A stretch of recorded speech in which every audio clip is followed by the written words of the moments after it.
वक्त की लाइब्रेरी नई लंबी दास्तां।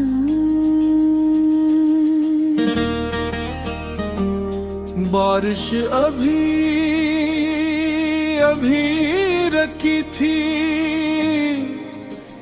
सड़कें भीली थी। हवा में मिट्टी की खुशबू फैली हुई थी। शहर के पराने हंसे में एक तंग गली थी, जिसके आखिर में एक कदीम इमारत खड़ी थी।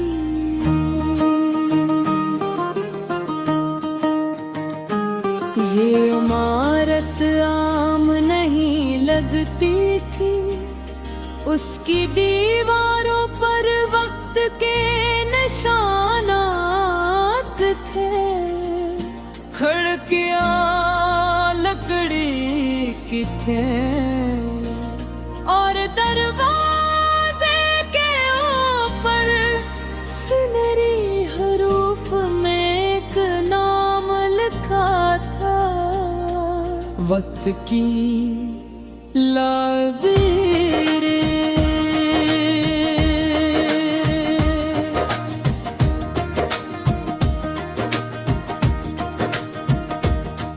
लोगों का कहना था कि इस लाइब्रेरी में आम किताबें नहीं होती।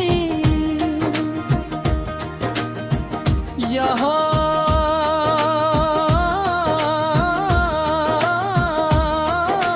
हर किताब किसी जिंदगी की कहानी होती है। और बाज़ किताबें अभी लिखी भी नहीं गई होती। ये सुनकर मेरा तजस्सुस बुर गया था, इसीलिए मैं इस शाम वहाँ पहुंचा था। मैंने आहिस्ता से दरवाजा खोला।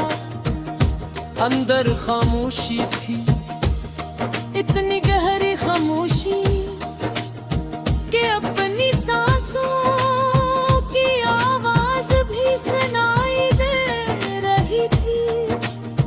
लंबी लंबी अलमारियां दूर तक फैली हुए थी, पर हजारों किताबें रखी थी, कुछ नई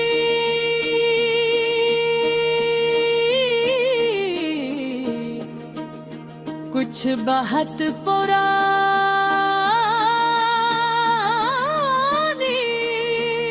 और कुछ ऐसी जिनके सुरवर्क पर कोई अनवान नहीं था।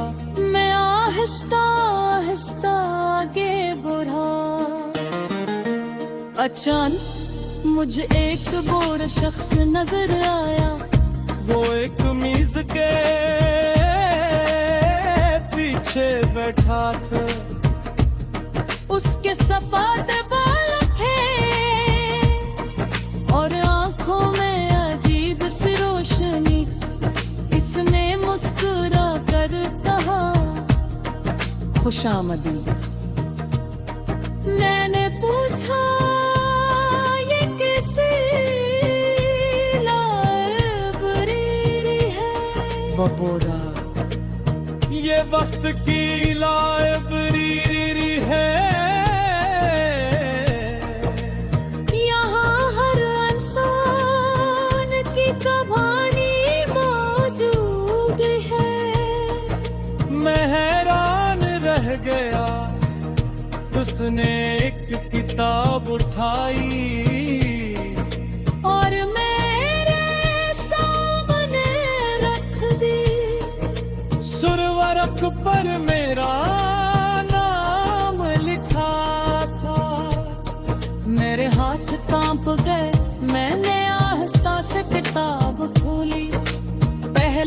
सफहा मेरे बचपन का था।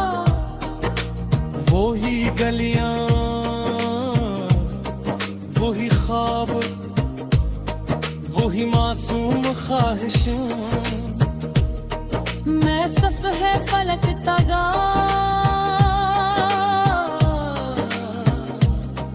हर सफ़हा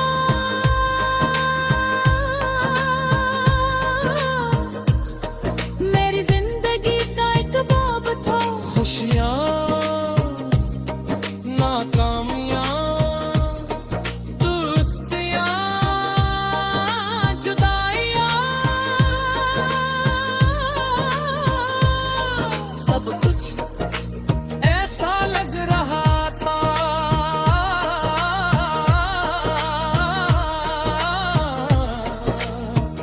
जैसे वक्त ने खुद मेरी जिंदगी कलम बंद कर दी हो। मैं काफी देर तक पढ़ता रहा, फिर अचानक मैं एक खाली सफ़हे पर पहुंचिया। उसके बाद भी पेलाम सफ़हात खाली थे। मैंने हैरत से पूछा, ये खाली क्यों? बूढ़ा शख्स मुस्कुराया और बोला, क्यों तुझे अभी लिखे नहीं गए? मैं खामोश हो गया। वह बोला, माजी लिखा जा चुका है, मगर मुस्तकबिल तुम्हारे हाथ में है।